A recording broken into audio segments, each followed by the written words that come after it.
សួស្តីមិត្តបងប្អូនគ្នាខាងជួបគ្នាយូរតតែមែនទេអូខេខ្ញុំមានហ្គីតាមួយសម្រាប់បង្ហាញលក់តម្លៃធូរអានេះគឺ brand Dream Maker ចំនួនដែលវាចេញមកសេរីនេះដូចជាល្បាក់150បច្ចុប្បន្នក៏នៅក្បែរ130បីណា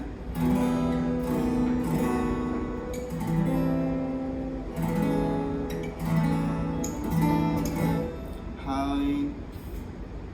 ខ្ញុំលក់តម្លៃ$70មានកាបូប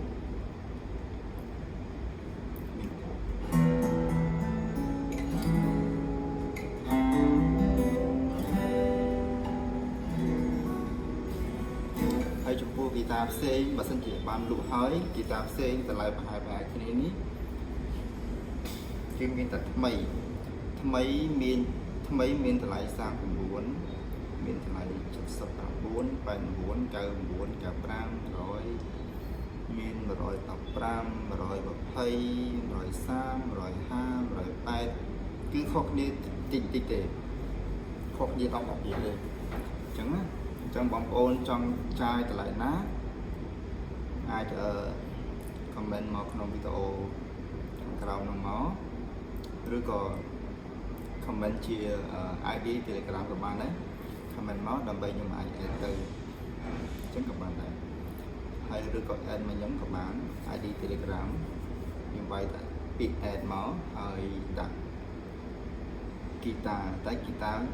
ID នេះគឺមាន G I អត់យកអត់មានអក្សរ U ទេខ្ញុំសរសេរណា G I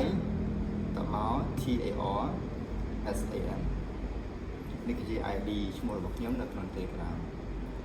បើសិនជាចង់មានសំណួរសួរអំពីមករៀនភ្លេងសួរអំពី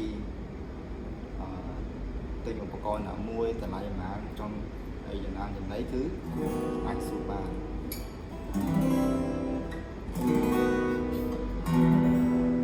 អូខេខ្ញុំមានតែប៉ុណ្្នឹងបងប្អូនណាមានចម្ងល់ចង់